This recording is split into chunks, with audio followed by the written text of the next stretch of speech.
Você já achou o capítulo 27 do livro do Êxodo? Você está olhando para o versículo 20, diga: eu achei. Tu, pois, ordenarás aos filhos de Israel que te tragam azeite puro de oliveiras, batido para o candeeiro, para fazer arder as lâmpadas continuamente. Amém? Pode tomar o seu assento.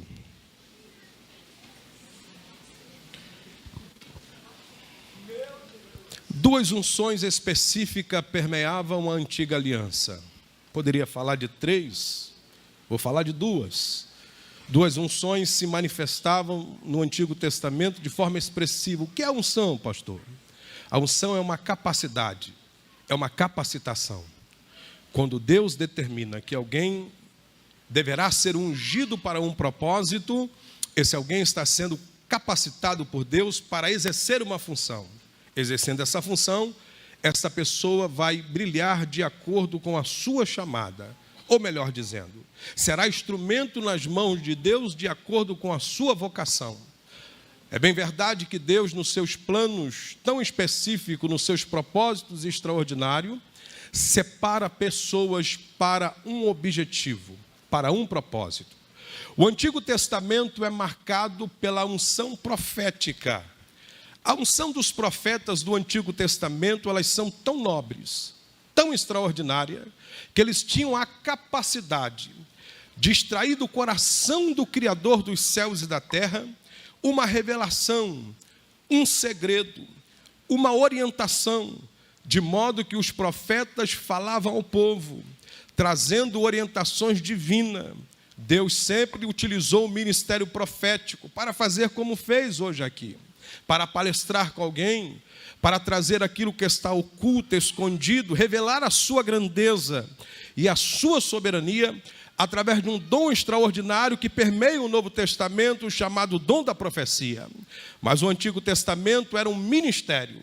O ministério dado por Deus a alguém que não tinha o privilégio que temos de ter o Espírito Santo habitando em nós. Os profetas da antiga aliança, eles recebiam uma visitação.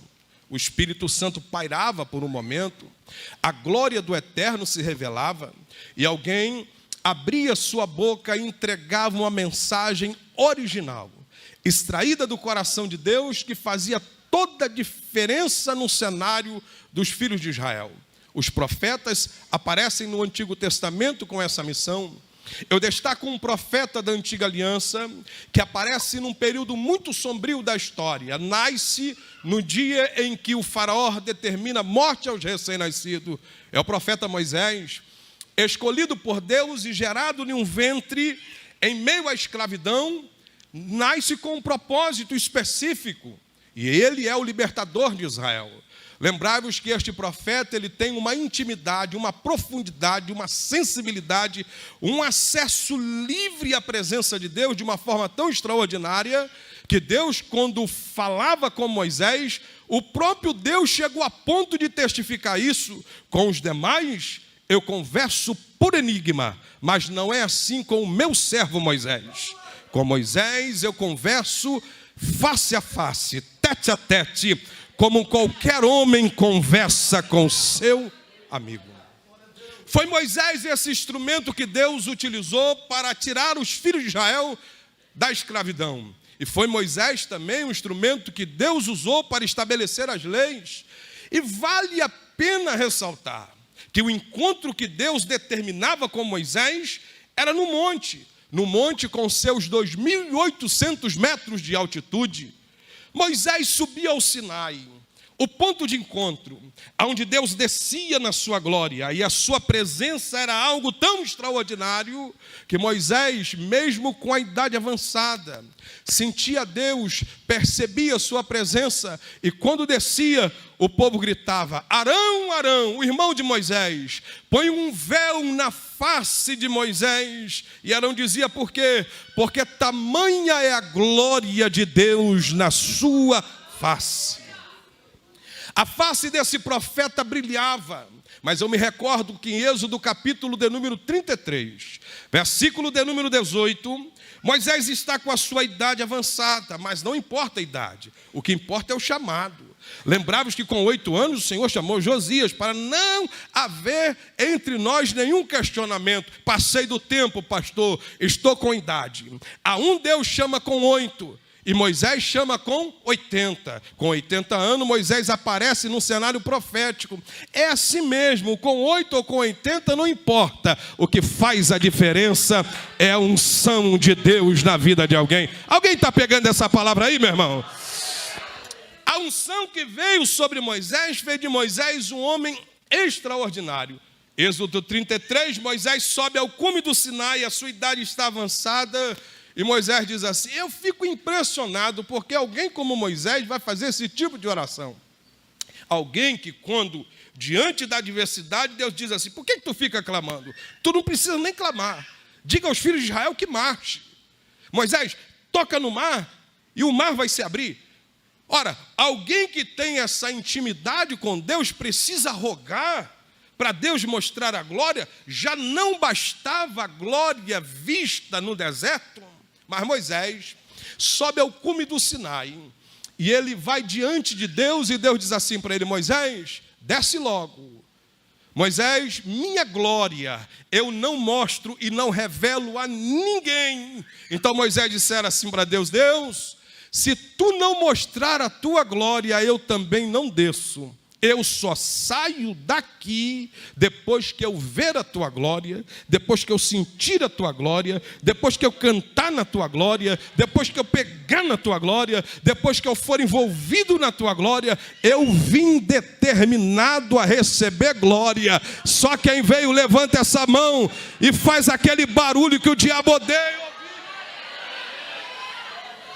A glória de Deus desce ao Sinai. Esse é o profeta que aparece no Antigo Testamento. Esse profeta tem uma missão. Qual é a missão? Conduzir os filhos de Israel a uma revelação, ao entendimento que a liberdade, somente a liberdade, pode promover na vida de alguém. Uma pessoa presa nas suas emoções, nos seus sentimentos, nas suas vontades, jamais pode ser um instrumento usado nas mãos de Deus sem que haja uma provocação na sua vida de uma libertação, de uma transformação, de uma mudança de vida. Então, sem essa manifestação da glória de Deus, alguém que vai conduzir o povo sente a necessidade de ter a unção de Deus de forma contínua. Por quê, pastor? Porque quando Moisés descia do monte e andava no meio do povo, os problemas faziam a glória ir se esvaecendo. Pelo que Paulo, escrevendo aos 2 Coríntios, capítulo 3, Paulo disse: e não somos como Moisés, cuja glória se esvaecia, e quando o povo pensava que a glória estava nele, só tinha um véu. Então este profeta descobriu o caminho. Que caminho é este, pastor? O caminho do acesso à presença de Deus. Nós determinamos nos dias de carnaval, enquanto muitos estão pulando, dançando, se destruindo, nós determinamos que não vamos sair da Demave enquanto a glória de Deus não pairar sobre a nossa vida, nossa casa e nossa família. Mas como Deus é um ser seletivo, Deus tem os endereços, Deus não erra o caminho, Deus sabe quem e com quem Ele pode contar. Então Deus determina. Deus olhou para Moisés e disse: Moisés, eu preciso que uma segunda tribuna apareça no cenário de Israel, a tribuna do sacerdote. E é o sacerdote a figura que vai levar diante de Deus os sacrifícios e oferecer a Deus sacrifícios pelo povo. Olha que tribuna interessante. O sacerdote saía de uma tribo simples, de um lugar simples, não de muita expressão, que não tinha nenhuma capacidade de ser no âmbito natural, porque se você quer ser no natural não dá para compreender as coisas do Espírito, e também no natural não dá para ser separado pelo grande eu sou. Por isso que o homem natural precisa ser revestido da glória do Eterno, para que nele brilhe a glória de Deus, e não a sua sabiência, a sua sabedoria, como parte promissora do reino, mas sim a unção mão de Deus sobre a sua cabeça. Preste bem atenção neste detalhe. Deus determinou a Moisés: vai sair da tribo de Levi o sacerdote, de modo que todo sacerdote precisa ser um levita. Mas nem todo levita será um sacerdote. Então Deus era seletivo, era de uma tribo, pastor.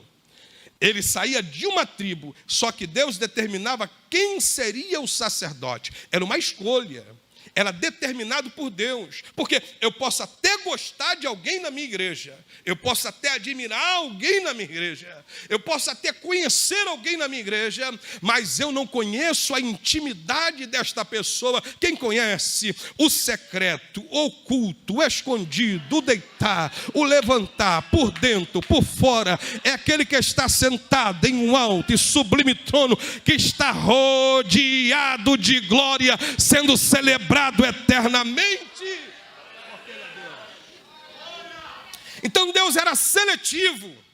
Deus precisava escolher alguém de uma tribo simples. Deus é assim. Não é o espaço geográfico que vai determinar quem somos. Eu sou de Santa Cruz, o bairro mais bonito do Rio. Diga um amém. Muito obrigado, meu irmão.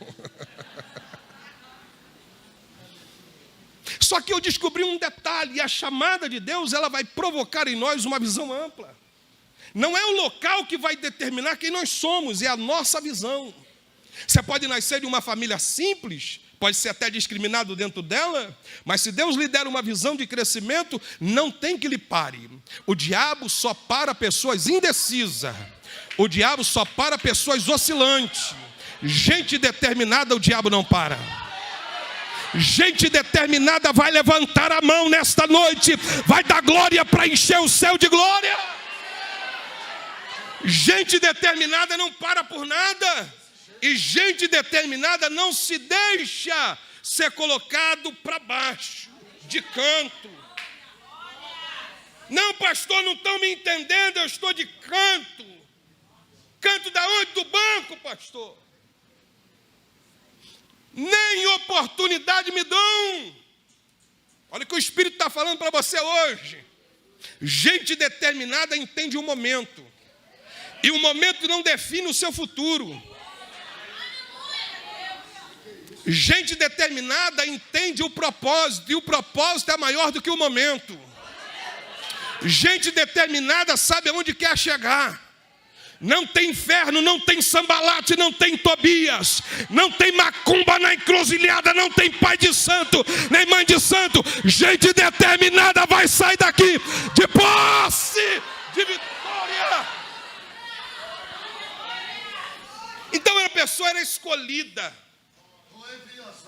Quando escolhida, apresentada. Olha aqui para mim, eu sou de Santa Cruz. Quando eu tirei meu passaporte para viajar pela primeira vez, a minha igreja é a Catedral de Santa Cruz. Muitos pastores zombaram de mim, pastor Barros. Pastor Pedro. Hoje eu volto na minha igreja e prego na Santa Ceia Geral. Você vê que honra. Zombaram de mim. Escarneceram de mim. Está sonhando muito alto. Eu já vou abrir uma parte aqui para te contar isso. E nós somos sempre aquelas pessoas alegres para contar as bênçãos. Depois de muito tempo pregando na itinerância, eu recebi um convite para trabalhar nos Estados Unidos da América. E eu liguei para um pastor parceiro em Boston. E eu disse assim para ele: meu amigo, eu recebi um convite para ser auxiliar de uma igreja com 800 membros em Nova Jersey. E ele me disse assim: não faça isso, porque isso não vai virar para você um visto religioso. E eu fui depois de um ano de oração. Cheguei lá, e quando eu cheguei para trabalhar nesta igreja, eu liguei porque amigo quer contar bênção para amigo. Eu estou querendo ofertar esse meu amigo para você. E eu liguei para ele, eu disse assim: meu amigo, já estou aqui. Ele disse assim: tu fez a pior coisa da sua vida. Isso não vai virar green card. Um mês depois chegou meu visto religioso. 2 anos depois, eu estava sentado em casa, já havia dado entrada para o meu green card. 2 anos e 8 meses eu estava assistindo a guerra da Síria. Eu estou olhando e vendo crianças sofrendo. Eu comecei a chorar sentado no sofá da minha casa. e de repente eu ouvi um barulho do lado de fora, e curioso fui lá olhar. Era o meu green card. E eu liguei para ele. Claro que você tem que ligar para o amigo, não é verdade? Eu liguei para o amigo. E eu falei que assim, meu amigo, chegou o meu green card. E ele disse assim, é assim mesmo. Chega o teu de 2 anos, depois não renova.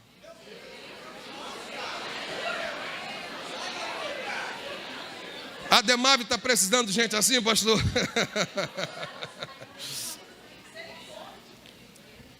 E eu disse para ele, o meu chegou de 10 anos, é definitivo. Ele disse, é assim mesmo, chega o teu, mas não chega o da família. Eu disse para ele, chegou da minha família também. Ele disse, então é um milagre.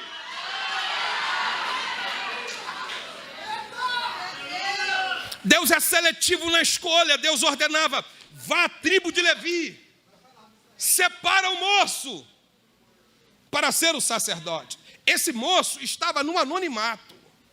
Só que tem um detalhe, é Deus que apresenta os seus chamados. Você sabe por que você não foi apresentado ainda? Porque não é o tempo. Você sabe por que essa porta não se abriu ainda? Porque não é o tempo. Você sabe por que você ainda não subiu o pódio da conquista? Porque não é o tempo. Sacode quem está do teu lado e diga para ele, vai chegar a hora, vai chegar o momento. Ninguém vai te segurar. Vai chegar o tempo de tu subir. Oh, aleluia. Quando Deus selecionava alguém, Deus mostrava, Moisés, é esse.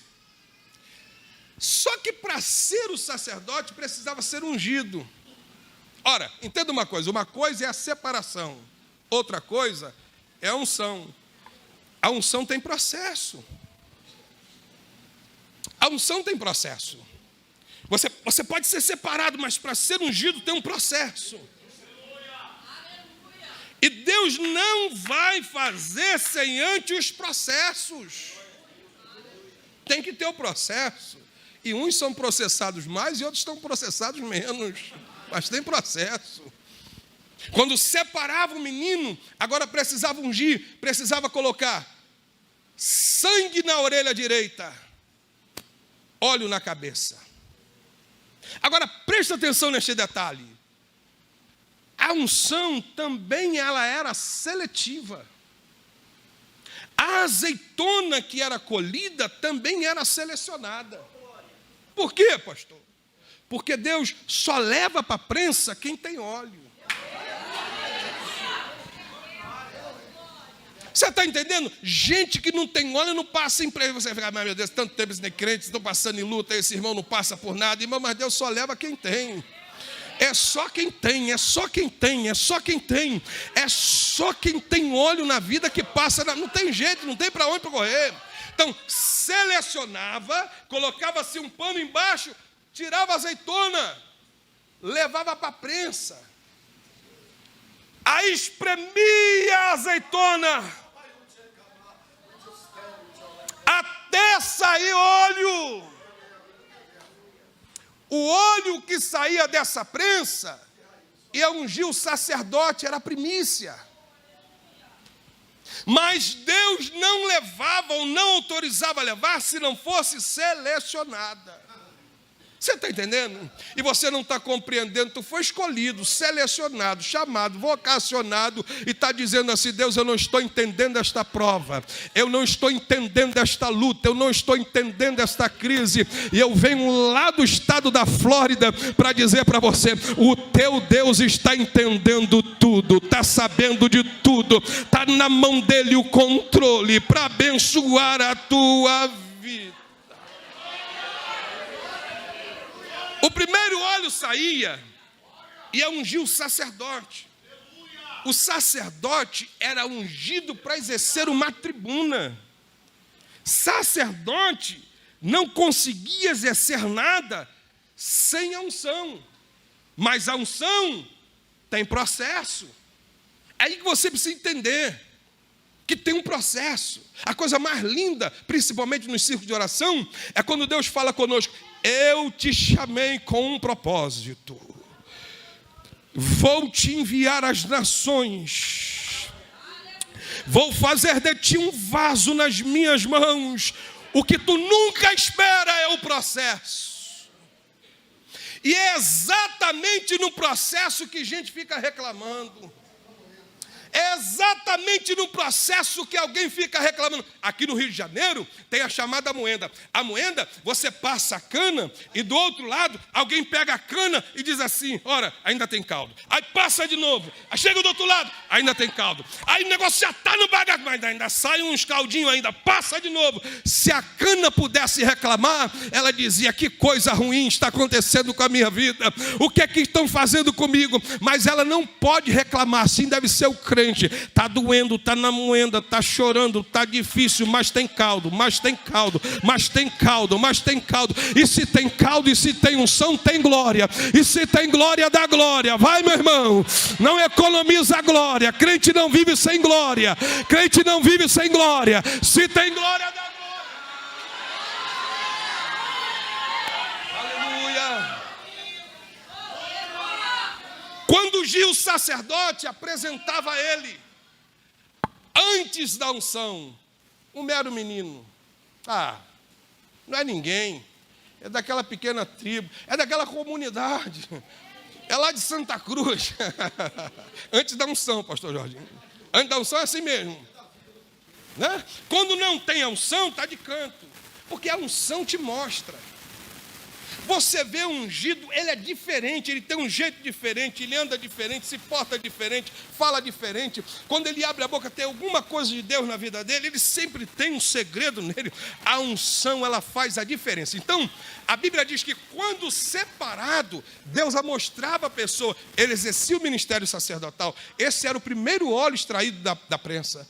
O segundo, ele era comercializado, era o chamado óleo para se pagar dívida, para ser vendido. Era como ouro. Você vê isso na Bíblia, em 2 Reis, capítulo 4, quando uma viúva, diante de uma situação crítica, cujo marido era um profeta, deixou uma dívida muito grande, não tendo condições de pagar. Essa viúva se sente aflita, porque o marido não lhe deixou bens, o marido lhe deixou dívidas, e essa viúva está angustiada. Mas a Bíblia diz que esta mulher, ela era temente a Deus. Por quê, pastor? Porque quando se formava numa faculdade de profeta no Antigo Testamento, não se ganhava um diploma, se ganhava um frasco de óleo. O frasco de óleo, ele valia muito, porque era o azeite. O detalhe está aqui. Só que este óleo era inegociável.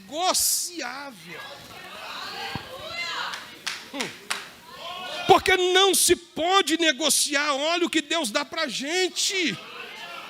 Não se pode negociar fruto de conquista. Esse óleo estava no lugar de destaque da casa.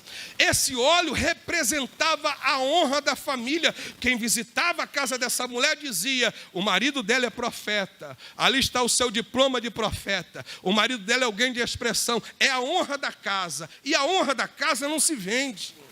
A moral da casa não se negocia. Não, você não está entendendo. A honra da família não se negocia. Não se coloca em questão a honra. Por quê, pastor? A honra é dada por Deus. E quando Deus estabelece princípio de honra na nossa vida, princípio de honra não se pode negociar. Quem negocia princípios tem problemas lá na frente. O que faz essa mulher? Ela olha para dentro de si, ela vê os credores, vê os filhos, e ela lembra: ainda há profeta em Israel. E ela vai até Eliseu, e quando ela chega até Eliseu, pastor Barros, Eliseu diz assim: se o teu marido é profeta, declara-me o que tu tens na tua casa. Você sabe o que Eliseu está esperando dessa mulher? A fidelidade. Ela olha para Eliseu e diz assim: tua serva não tem nada. Complicou. Porque se ela não tem nada, ela negociou a honra. Unção não se negocia. Se ela não tem nada, ela negociou e não conseguiu pagar a dívida. É assim quando nós negociamos dízimos e ofertas. Nós gastamos o que não é nosso e não pagamos a dívida. Agora, quando você não negocia princípios, a Bíblia diz que o Senhor abre janela, não abre porta, abre janela. Janela só se abre por dentro. É Deus que abre para você e para a tua casa, quando você não negocia. Então Eliseu pergunta: o que tens na tua casa? Ela diz assim: tua serva não tem nada, a não ser, mudou a história, um pequeno frasco de óleo. Eliseu diz assim: como é que é o frasco? É pequeno, é produto de milagre. Você não entende, é produto de milagre. Produto de milagre não se negocia. Eliseu diz: o que você tem é pequeno? Então vá para a sua casa, feche a porta da sua casa e trabalhe a lei do relacionamento. Bata na porta dos vizinhos, porque quem conhece a gente é os vizinhos. Embora nos Estados Unidos, eu não conheço os meus vizinhos. Eu já moro há 4 anos no mesmo endereço e não sei nem o nome, nem como se veste, porque a gente não se vê, não se encontra. Mas vá aos seus vizinhos, manda os seus filhos baterem em cada porta e pedir vasos emprestados. À medida que o menino trazia o vaso, só na Bíblia que acontece isso, é umas coisas loucas, difícil de entender à luz do raciocínio lógico. Ela colocou um pequeno frasco em cima e um vaso grande embaixo. E eu demorei a entender esse negócio. Por que o grande às vezes demora muito se encher e você vê gente pequena dentro da igreja se enchendo rapidinho? Ô, glória! Coloca o pequeno em cima e o grande embaixo. É de cima que vai jorrar embaixo, pastor. Mas não tem como, é pequeno, como que vai encher o grande? Eliseu disse: enquanto tiver vaso vai ter óleo. Enquanto tiver vaso vai ter óleo. Você não está entendendo? A unção de Deus continua jorrando. É o tempo da igreja. O tempo da igreja também é um tempo de unção, de manifestação do favor de Deus. O tempo da igreja também é um tempo de quebrantamento. O tempo da igreja também é um tempo de visões longas, distantes e profundas. Eu tirei um menino aqui de uma comunidade, não vou falar o nome da comunidade não, levei para os Estados Unidos. Pastor Rogério Barros, paguei a passagem, tirei o visto, levei, dei uma boa oferta. E disse: agora ele voa. Agora ele vai criar asa de águia e vai voar. O menino prega demais. Você sabe o que aconteceu? Ele voltou dos Estados Unidos e se enfiou na mesma comunidade e voltou para dentro do casulo. Você sabe o que eu descobri? Você não consegue transformar pardal em águia.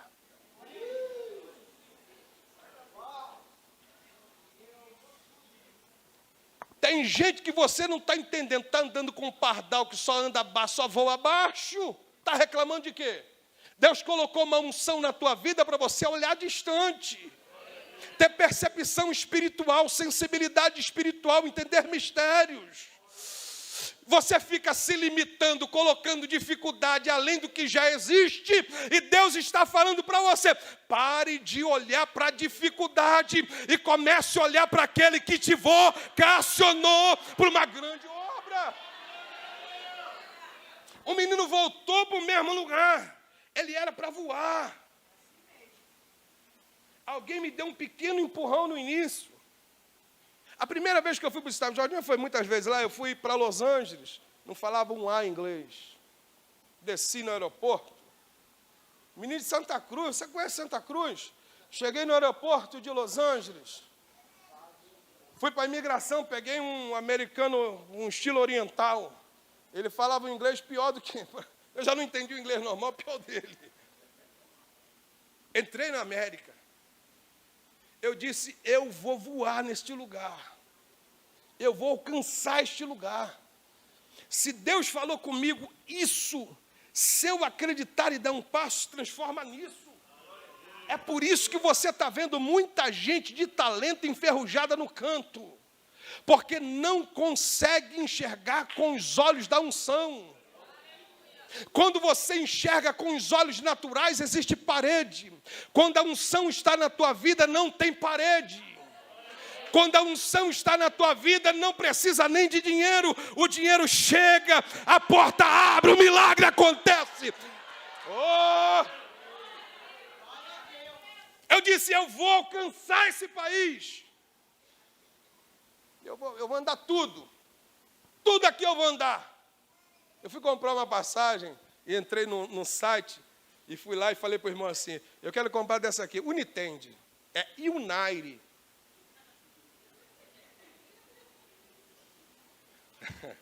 O nome da companhia é United. Mas eu quero comprar da Unitende. Ele falou que ficou rindo de mim e falou assim, não existe isso aqui não, pai. Aí eu mostrei para ele. Eu saí de um lugar, fui para o outro, para o outro, para o outro, para o outro, até chegar aonde a porta de fato ia se abrir para mim. Você quer pegar essa palavra para você? Porque está no início do ano. Levante essa mão santa aí. Levante. Levante. A partir de hoje, você não mais vai andar com pardais, que enxerga pouco. A partir de hoje, você vai caçar uma águia para andar com ela. Porque ela vai te ensinar a voar alto para a glória de Deus. Pega a mão desse teu vizinho aí, pegue. Sacode ele para lá e para cá. E diga para ele, hoje a unção de Deus te mostra. Hoje a unção de Deus te revela. Hoje a unção de Deus te envia. Oh. Agora, pastor, como funcionava isso? O terceiro óleo extraído desta prensa servia para acender as lâmpadas. Eu quero te ensinar um princípio para você ser abençoado. Eu disse para Deus, Deus, tu me abriu esta porta, eu vou abençoar a gente. Porque a gente tem que abençoar a gente. É ou não é? É ou não é, meu irmão? Eu era para fazer cidadania americana esse ano. Eu vou fazer no próximo ano. Virar um cidadão americano. Irmão, você não tem nem ideia o que é isso. Pessoas pagam 2 milhões, 3 milhões para ser um cidadão americano. Eu sou um morador de Santa Cruz.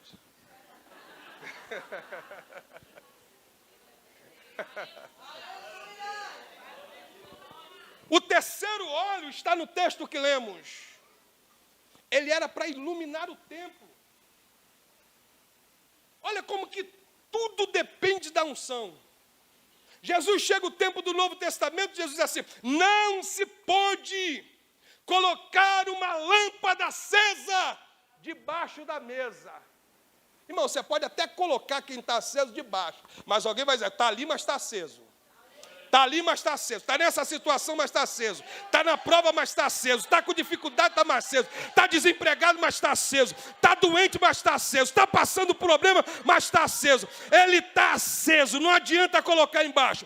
Quem está aceso, você coloca embaixo, ele brilha. Se tu coloca em cima, ele brilha. Jesus disse, não dá para ficar embaixo se tiver aceso. Porque se tiver aceso, vai estar em cima. Você está entendendo? Então, o templo, ele dependia da iluminação. Não tinha energia elétrica como nos dias de hoje. Zacarias disse assim, num altar tinha uma oliveira. Abaixo tinha um vaso. Após o vaso, um cartiçal. Do cartiçal saíam 7 artes. Corriam para o templo. Olha como é que a coisa é linda. Irmão, a bênção é... Se você está querendo um ministério, uma bênção, uma chamada para parar em você, eu lamento em lhe dizer, isso nunca vai acontecer. Saía daqui, passava pelo vaso, ia para o cartiçal, ia para os canudos. Quando ia passando pelos canudos, ia acendendo as lâmpadas. Fica de pé comigo. Eu vou concluir. Permissão do nosso chefe. Dê a mão ao seu vizinho, por gentileza, que eu vou fazer uma ilustração disso aqui. Dê a mão, fecha esse corredor, por favor. Eu vou ilustrar isso que eu estou falando aqui. Ó, saía do cartiçal, ia, passava pela mesma ponta, ia se espalhando. Você está entendendo? Olha o que acontecia. Passou pela primeira, chegou na terceira, foi até a quarta, chegou na quinta, foi até a sexta, na sétima, estava entupido o canudo. Então, a parte de trás ficava dizendo assim, queremos acender também. Mas tinha alguém entupido. Tinha alguém que não deixava passar. Então, tem que passar de canudo em canudo. É por isso que tu vê na igreja, às vezes, o fogo pega aqui, pega ali, acende ali, e você vê aqui, por que não acende aqui? Dá uma sacudida nesses teus vizinhos, desentopa esse negócio aí, meu irmão.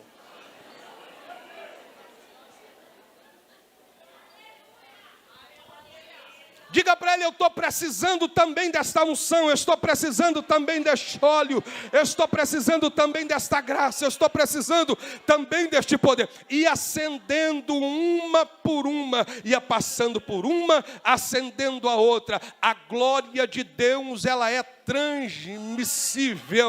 Ela é transmissível. Deus disse assim, Moisés, de ti, do Espírito que está em ti, eu vou dar por 70.